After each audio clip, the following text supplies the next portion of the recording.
Hello, my name is William Edward Hanyshock III, and this presentation is on visual impairments within the classroom. So for today, we'll be talking about the history of education for students with visual impairments. What is a visual impairment? The human eye. Characteristics of students with visual impairments. Learning styles of students with visual impairments. How do visually impaired students access information? Overview of educational accommodations for students with visual impairments. Common facts about visual impairments. The 5 most common visual impairments: cataracts, optic nerve atrophy, retinitis pigmentosa, retinopathy of prematurity, and Stargardt's. Services and resources. Statistics for visual impairments, and misconceptions surrounding visual impairments. So first, I would like everyone to take a moment and reflect on any knowledge you have about visual impairments, whether it be the types, or who gets them, or misconceptions, or guide dogs, or anything involving anything under the spectrum of visual impairments.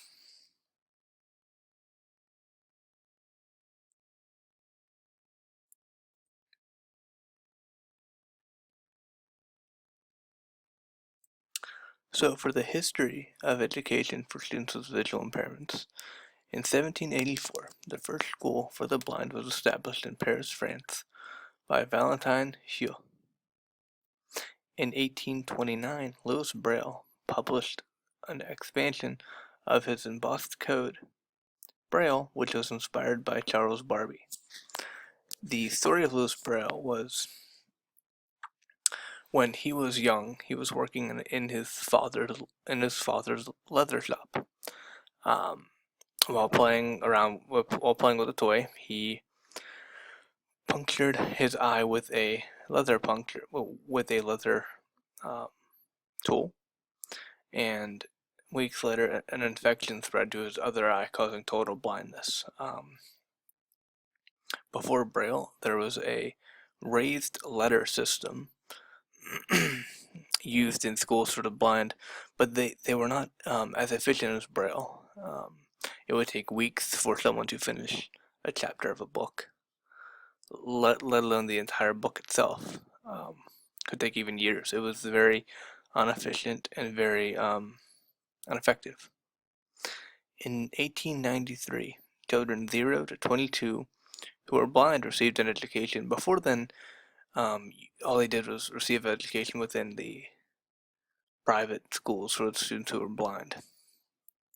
Now it expanded to, homeschooling aspects, and they were allowed in a general public school with some acceptance, because IDEAA, the Education for All Handicapped Children, No Child Left Behind, things like that were not established yet.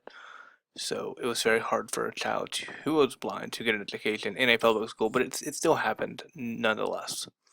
In 1929, the Seeing Eye was the first guide dog school in the United States, which was revolutionary at the time. There were no other guide dog schools. Now in the year 2015, there's about 7 or 8 in the United States, allowing people that are blind to get a guide dog at age 16. In Canada, you were allowed to get a guide dog at 12 years old. Surprisingly enough, in the year 2000, the American Federation for the Blind established their National Literacy Center. This is basically a library for the blind. This is a library where they can, have braille materials, or have audio tapes, not to be confused with the American Printing House for the blind. This is primarily for literacy, to develop literacy skills such as reading quicker or listening, even listening quicker would fall under that category. So what is a visual impairment? I had you guys answer the question earlier, any knowledge containing a visual impairment, anything you knew about visual impairments in general. So you guys gave me a lot of good feedback on that. I got a lot of good responses. Excuse me. But a visual impairment defined by the Individuals with Disability Education Act (IDEA) is an impairment in vision that, even with correction, adversely affects a child's educational performance. This term includes both partial sight and blindness. You can have a visual impairment, but you needs to affect a child's educational performance. If, for example, if you are fine, if you have, let's say, myopia, which is nearsightedness, and you don't need any educational accommodations, you don't have an IEP or 504 plan, you wouldn't qualify under that category because it does not adversely affect your educational performance. A friend of mine who has a visual impairment needed enlarged print, needed magnifiers and screen readers, and because his vision affected his educational performance, he qualified under services through IDEA. Other key terms associated with visual impairments are legal blindness, a person's visual acuity that is 20/200 or less, and a better eye with the use of correction, or whose visual field is 20 degrees or less. So, when looking at a Snellen eye chart, it's the stereotypical eye doctor chart with the big E at the top and decreasing font size as it goes down. 20/200 is what I can see at 20 feet, or excuse me, what I can see at 200 feet. A visually impaired person will have to be at 20 feet to see. And regarding the visual field, 20 degrees or less. If you have your arms straight out, that is 180 degrees. As you move in, you move to 90 degrees, to 75, to 20, and 20 degrees is very, very, very small. It's a very small degree. It's a very small field of vision, and it makes things very, very hard to see. Visual acuity is the sharpness of a student's vision. So with the Snellen eye chart, as I discussed earlier, that is what it's used to measure is your visual acuity. How clear can you see things? How clear can you see that biggie? How clear can you see signs and road maps and everything of that nature? And the visual field is the entire area. That goes under the 20 degrees or less or more even. Which visual field, if you hear me use the term peripheral vision, that's the same thing as visual field. Just a different name for it. What is a visual impairment continued? Low vision. Low vision is a term used to describe a visual impairment that is not correctable through surgery, medication, glasses, or contact lenses.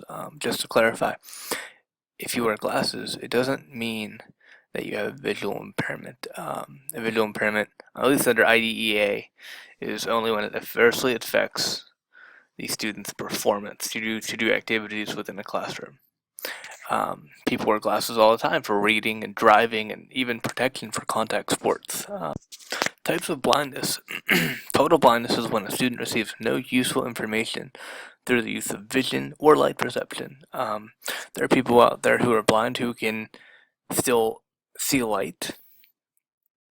It has been described before that people that are blind can instead of seeing total blackness, see shades of brown or shades of gray, but it's very hard to determine that because their blackness, their gray is their blackness. That brown is their blackness.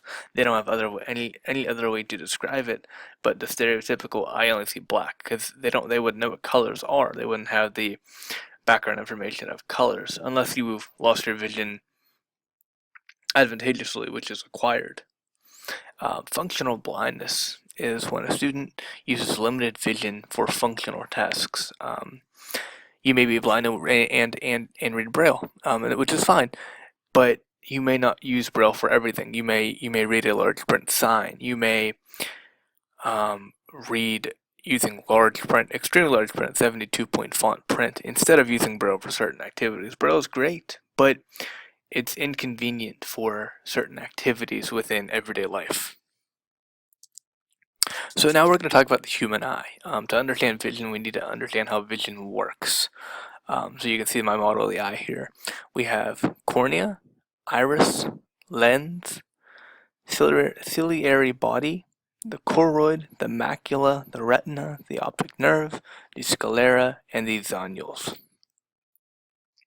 So the choroid is the layer of blood vessels between the retina and the sclera, and its sole purpose is to nourish the retina. Without the retina having nourishment and nutrients and fluid and blood, it would die. It would go through a process called retinal dystrophy, where your retina would slowly die and degenerate.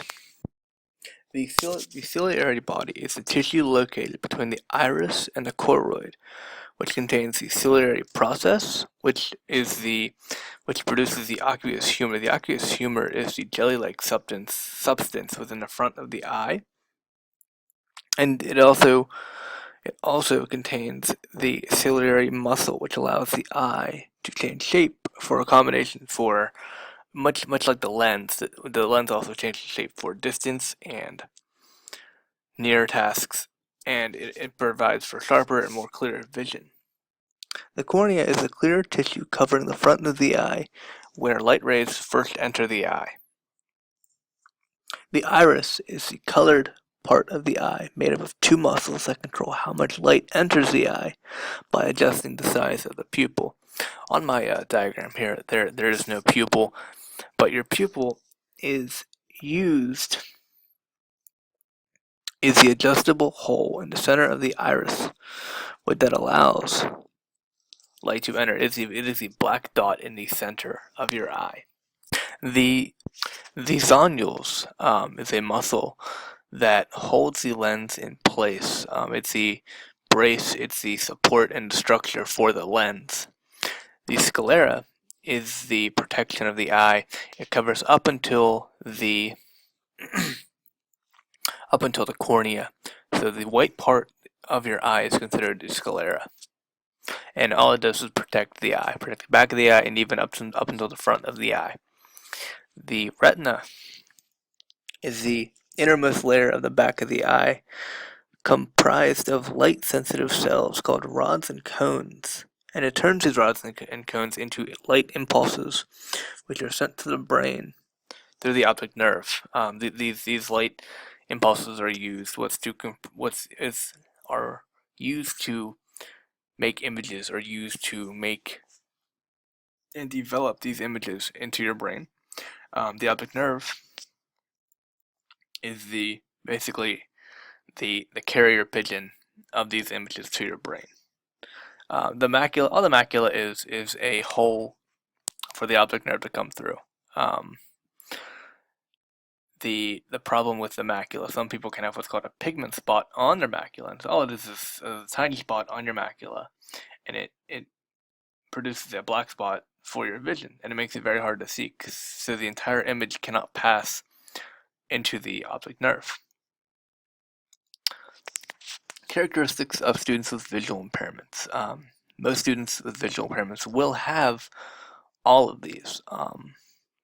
Delayed motor function, physical eye movements, lack of social interaction and acceptance, difficulty connecting experiences, and blindisms. Blindisms are acts of stimulation for students that are blind. They don't in particular affect students with low vision. I've seen a few cases where they do, but for the most part, they only affect students that are blind. These blindisms include rocking back and forth, bouncing up and down in a chair or a seated position, hand banging. The students will actually bang their hands on the table for vibration, for sound. Spinning, they'll spin back and they'll spin in circles. And eye poking. Eye poking is the most common one.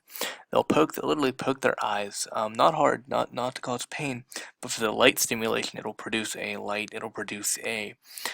sensation of color, a sensation of a flash, something that they're not used to, and they're really intrigued and want more of that. So that's why they do the eye poking.